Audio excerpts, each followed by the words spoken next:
नमस्कार और स्वागत है। इस वीडियो में आपके लिए लेकर आए हैं हाइपरबॉलिक फंक्शंस।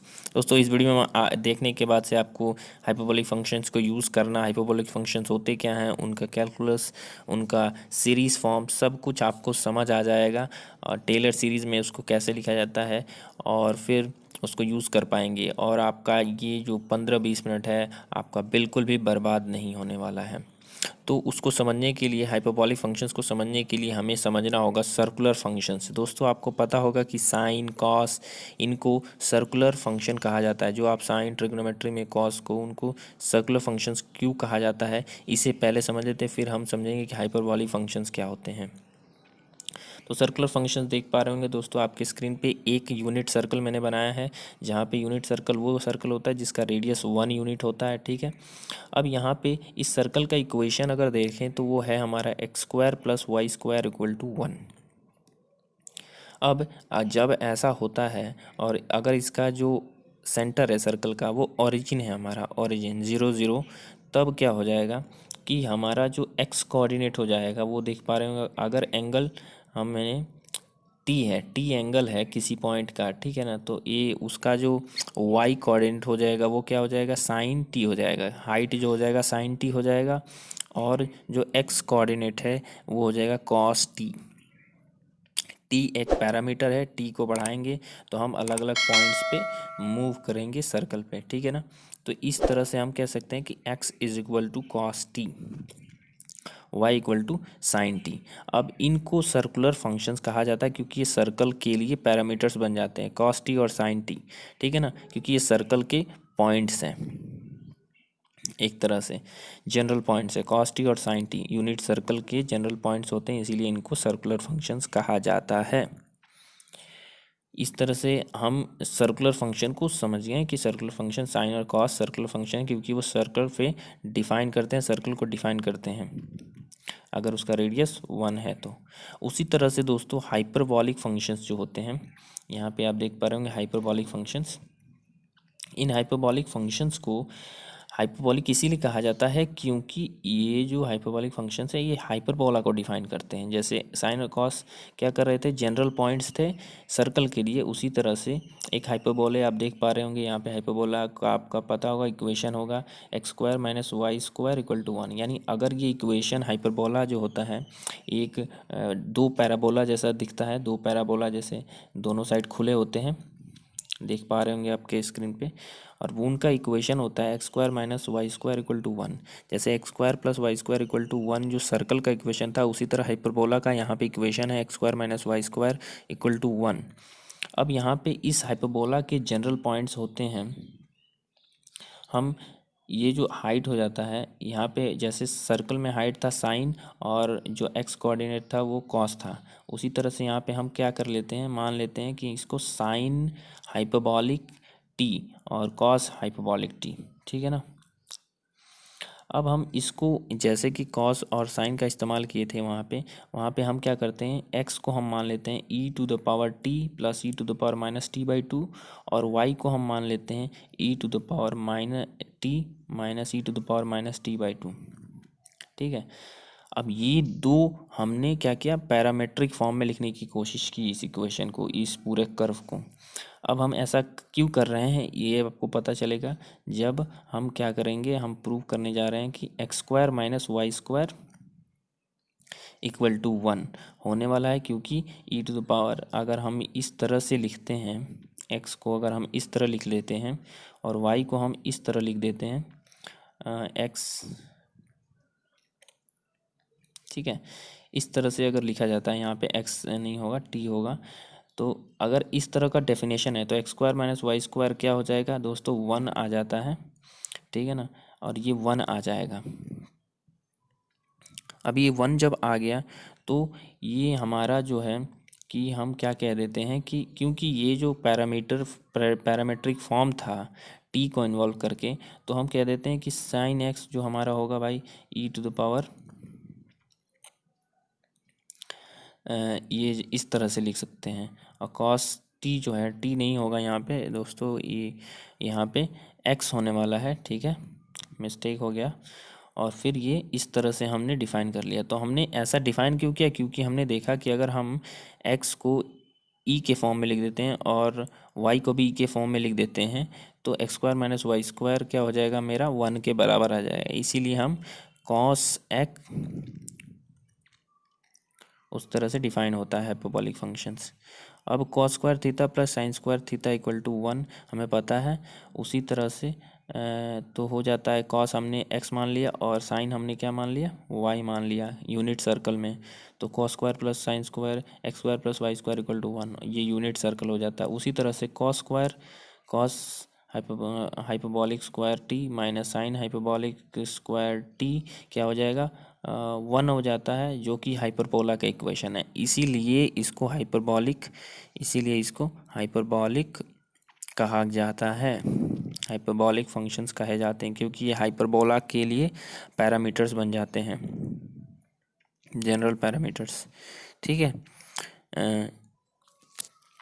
पैरामेट्रिक फॉर्म बनाने में मदद करते हैं एक तरह से। अब हम देख लेंगे कि हम इसके कुछ प्रॉपर्टीज़ को देखने वाले हैं। जैसे दोस्तों आपको पता होगा यूलर फंक्शन जो है, यूलर फार्मूला जो e to the power i theta is equal to cos theta plus i sine theta, आपने पढ़ा होगा। आई जो इमेजिनरी रूट ओवर -1 है। तो यहाँ पे जैसे हमने डिफाइन किया, तो यहाँ पे e to the power x क्या हो जाएगा, cos hyperbolic x plus sine hyperbolic x. इन दोनों को जोड़ने से क्या हो जाएगा, आप देख पा रहे होंगे, ये बहुत सिंपल सा प्रूफ है इसका, कि जैसा हमारा यूलर फार्मूला है वैसा ही एक यहाँ पे भी फार्मूला मिल जाता है हाइपरबोलिक फंक्शंस के लिए। ठीक है, दोनों को जोड़ते हैं तो e to the power x आता है। अब यहाँ पे हमारा हो गया, ये प्रॉपर्टी हमने देख ली कि यूलर फंक्शन से एक रिलेटेड फंक्शन जैसे यूलर जैसा दिखने वाला cos hyperbolic x plus sine hyperbolic x is equal to e to the power x. अब हमको पता है साइन एक्स जो है हमारा क्या होता है, एक और चीज़ हम देख लेते हैं। साइन एक्स जो होता है e to the power i theta minus e to the power minus i theta by 2 होता है। ठीक है, और कॉस होता है e to the power i theta plus e to the power minus i theta by 2। ये दोनों properties हम यूलर फंक्शन से प्रूव कर सकते हैं। उसी तरह से sine x sine hyperbolic x क्या होता है, e to the power minus x to the minus इस तरह से हो जाएगा, और कॉस हाइपरबोलिक एक्स हो जाएगा e to the power x plus e to the power minus x by 2। ठीक है, ये हो गया अपना पूरा एक्सप्रेशन। तो यहाँ तक आपको सिमिलैरिटी दिख रही होगी हाइपरबोलिक फंक्शंस और ट्रिग्नोमेट्रिक फंक्शन या सर्कुलर फंक्शंस के बारे में, कि इससे एक दूसरे से कैसे रिलेटेड हैं, आपको दिख रहा होगा। अब दोस्तों हम टेन थीटा के बारे में सी देख लेते हैं। टेन थीटा जैसे हम sine theta by cos theta, circular functions में टेन थीटा को हम sine theta by cos theta define किया जाता है। उसी तरह से टेन हाइपरबोलिक एक्स भी क्या होता है, sign hyperbolic x by cos hyperbolic x define होता है, कॉस हाइपरबोलिक एक्स डिफाइन होता है। ठीक है, अब यहाँ पे हमने 10 को देख लिया। उसी तरह से बाकी फंक्शंस जो हैं जैसे सेक कॉजेक कॉट उस तरह से होते हैं, एग्जैक्टली उसी तरह से यहाँ बाकी फंक्शंस भी डिफाइन होंगे। जैसे सेक हाइपरबोलिक्स कॉस हाइपरबोलिक्स का इन्वर्स होगा, multiplicative inverse. Cos hyperbolic x sine hyperbolic x, cosec hyperbolic x sine hyperbolic x का इन्वर्स है, और cot hyperbolic x tan hyperbolic x का इन्वर्स है। अब यहाँ पे हमने देखा है कि एक और प्रॉपर्टी ट्रिग्नोमेट्री की हम पढ़ते हैं, जैसे कि साइन माइनस एक्स जो होता है वो माइनस साइन एक्स हो जाता है। उसी तरह से साइन हाइपरबोलिक्स माइनस एक्स भी माइनस साइन हाइपरबोलिक एक्स हो जाता है। मतलब कि ये जो फंक्शन है दोनों ही साइन और साइन हाइपरबोलिक दोनों ही ऑड फंक्शंस हैं। कॉस जिस तरह से हमको पता है कि इवन होता है और सेक भी इवन फंक्शन होता है, उसी तरह से कॉजेक हाइपरबोलिक एक्स और साइन कॉस हाइपरबोलिक एक्स और sec hyperbolic x even functions होते हैं। ठीक है, दोनों फंक्शंस इवन होते हैं, बाकी सभी फंक्शंस ऑड होते हैं। अब यहाँ पे हम देख लेते हैं कुछ और प्रॉपर्टीज, जैसे ट्रिग्नोमेट्री में हम देखें कि साइन एक्स प्लस वाई क्या होता है, sine x cos y plus sine y cos x. उसी तरह से साइन हाइपरबॉलिक के केस में भी आप देख पा रहे होंगे स्क्रीन पे कि ये डिस्ट्रीब्यूट हो गया है, किस तरह से, किस तरह डिस्ट्रीब्यूट होता है ये आप देख पा रहे होंगे। उसी तरह से टेन एक्स प्लस वाई और कॉस एक्स प्लस वाई का भी फार्मूला देख पा रहे होंगे। एक बहुत अच्छी नोटिस करने वाली चीज़ यहाँ पे दिख रहा होगा कि कॉस जब ट्रिग्नोमेट्री में होता है तो माइनस होता है बीच में, cos x x plus y क्या होता है, cos x cos y minus sine x sine y, लेकिन यहाँ पे नहीं था। अब यहाँ पे हम बाकी और फंक्शन प्रॉपर्टीज़ को देख लेते हैं। जैसे हम देखें कि sine square theta plus cos square theta equal to 1 या cos square theta plus sine square theta equal to 1 होता है, लेकिन यहाँ पे हमारा इसमें नहीं अलाउड होता है। Cos square theta minus sine square theta, यहाँ पे माइनस बीच में आ जाता है इक्वल टू 1। ये हमने बताया है क्योंकि ये हाइपरबोला का फार्मूला होता है, इसीलिए cos square theta minus sine square theta equal to 1 हो जाएगा। Cos hyperbolic sine square theta minus cos sine hyperbolic square theta minus 1। अब यहाँ पे एक और प्रॉपर्टी हमें सीखनी है, रेंज और डोमेन के बारे में। ठीक है, रेंज और डोमेन क्या होते हैं इन फंक्शंस के, ये भी देख लेते हैं। फिर हम कैलकुलस की और इनके सीरीज़ फॉर्म को भी देखेंगे। सीरीज़ फॉर्म, टेलर सीरीज़ में इनको कैसे एक्सप्रेस किया जाता है ये भी हम देखने वाले हैं। तो यहाँ पे आप देख रहे होंगे ग्राफ मैंने ले लिया है। यहाँ पे साइन हाइपरबॉलिक एक्स रेड में दिख रहा होगा आपको, रेड में, और इसका डोमेन और रेंज देखने वाले हैं हम। ब्लू में आपको टेन दिख रहा होगा, ग्रीन में आपको कॉस टेन हाइपरबॉलिक्स और कॉस हाइपरबॉलिक दिख रहे होंगे। तो साइन हाइपरबॉलिक्स का देख रहे होंगे कि दोस्तों कि इसका जो रेंज है वो तो इन्फिनिटी की ओर बढ़ते जा रहा है धीरे धीरे, और डोमेन जो है वो कुछ भी हो सकता है, रियल कोई भी नंबर हो सकता है। तो रेंज है इसका रियल नंबर का डोमेन है, और रेंज यहाँ पे देख पा रहे होंगे कि इन्फिनिटी है, माइनस इन्फिनिटी से प्लस इन्फिनिटी की ओर इसका रेंज है। कॉस हाइपरबॉलिक जो कि यहाँ पे आपको ग्रीन कलर में दिख रहा होगा, कॉस हाइपरबॉलिक, उसका डोमेन भी आपको दिख रहा होगा कि डोमेन तो कुछ भी हो सकता है, मतलब कि रियल रेंज में यहाँ पे रियल नंबर के लिए डिफाइंड है, पूरे रियल नंबर्स के लिए। लेकिन रेंज देख रहे होंगे कि 1 से ऊपर ही है, 1 से ऊपर ही ग्राफ है, इसका मतलब रेंज जो है हमारा 1 और इन्फिनिटी के बीच में आने वाला है, 1 और इन्फिनिटी के बीच में यहाँ रहेगा। और फिर यहाँ पे 10 की भी देख लेते हैं। 10 जो है यहाँ पे ब्लू कलर का लाइन है, डॉटेड लाइन बना हुआ है, और वो ग्राफ देखते ही लग रहा है कि उसका जो रेंज है 1 और -1 के बीच में है। ये जो 10 हाइपरबॉलिक्स का ग्राफ दिख रहा होगा 1 और -1 के बीच में है, और इसका जो ग्राफ है, रेंज तो कुछ भी हो सकता है, रेंज जो है वो डिफाइंड नहीं है, मतलब कि टोटल रियल नंबर की जो सेट है वो पूरा ही उसका डोमेन होने वाला है, और रेंज होने वाला है -1 और 1 के बीच में। ठीक है, तो इस तरह से हमने डोमेन और रेंज की भी बात सीख ली कि इन फंक्शंस के डोमेन और रेंज क्या होते हैं। दोस्तों 10 का रेंज आपको बहुत अच्छे से याद होना चाहिए, कॉस का, कॉस हाइपरबॉलिक्स का भी बहुत अच्छे से याद होना चाहिए कि ये -1 रेंज जो है -1 और 1 के बीच में होता है 10 हाइपरबॉलिक का, और कॉस का 1 और इन्फिनिटी के बीच में। ये सभी चीज़ें इन्वर्स ट्रांसफॉर्मेशंस करने में बहुत ज़रूरी होते हैं, इसलिए आपको याद होना चाहिए। अब दोस्तों हमें पता है कि e⁻x, अब सीरीज़ फॉर्म को देख लेते हैं, टेलर सीरीज एक्सपेंशन भी देख लेते हैं इनके। तो e⁻x is equal to 1 + x x² / 2 + x³ / 3, इस तरह का आपने यूलर फार्मूला पढ़ा, Euler x function, air exponential function के बारे में।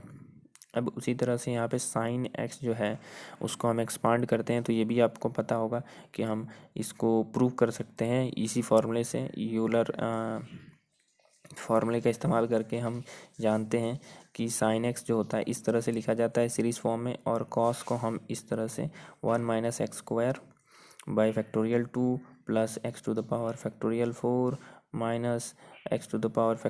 x⁴ इस तरह से कंटिन्यू होता है। बस इवन टर्म्स होते हैं कॉस में, और वो वाले ऑड टर्म्स होते हैं, ऑड पावर्स एक तरह से कह सकते हैं।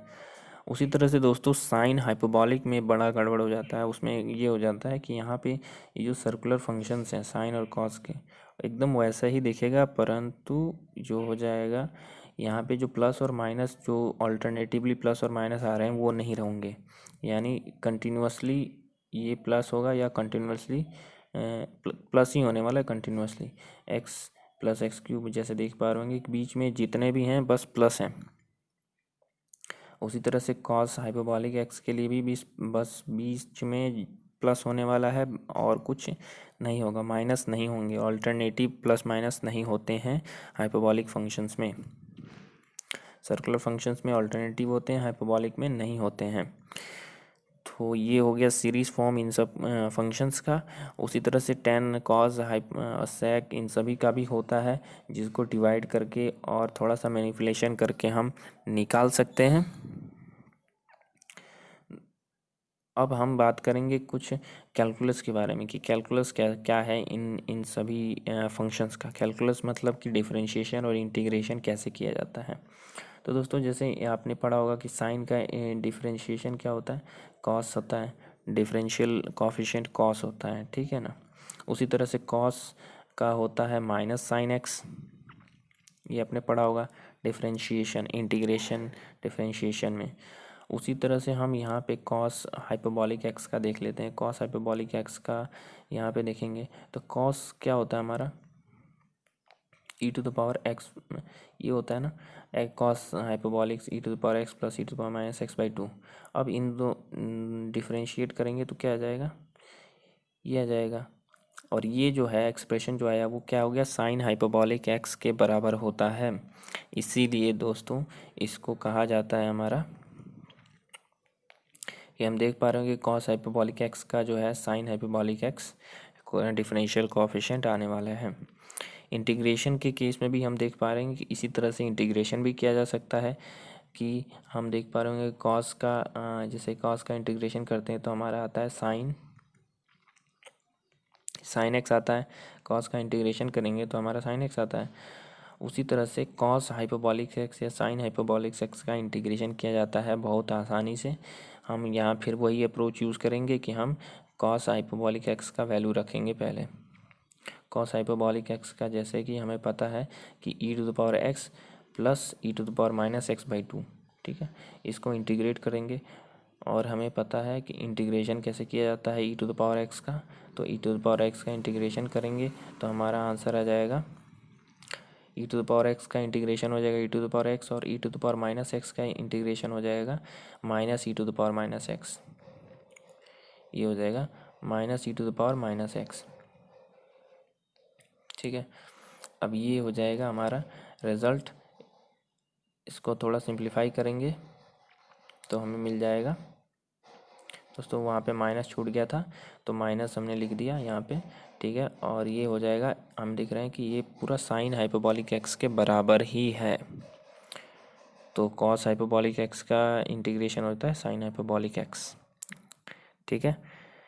इसी तरह से बाकी सभी का डिराइव किया जा सकता है कि उनका क्या डिफरेंशिएशन इंटीग्रेशन होने वाला है।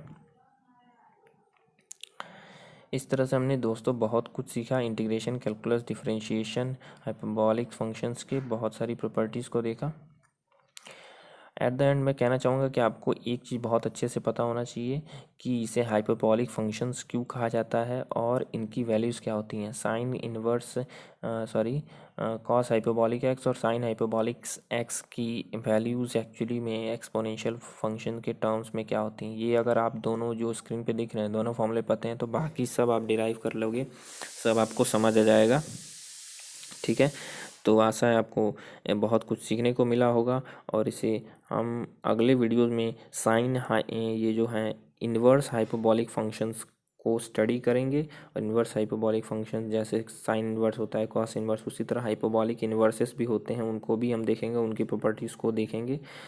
तब तक के लिए बाय बाय, और अगले वीडियो को ज़रूर देखिए ताकि आपको पूरे हाइपरबॉलिक फंक्शंस को समझ आ जाए, हाइपरबॉलिक का पूरा कॉन्सेप्ट आपको क्लियर हो, ताकि आप उसे जहाँ चाहें वहाँ यूज़ कर सकते हैं, जहाँ चाहें उसकी प्रॉब्लम्स, उससे रिलेटेड प्रॉब्लम सॉल्व कर सकें। तो मिलते हैं अगले वीडियो में, तब तक के लिए बाय बाय।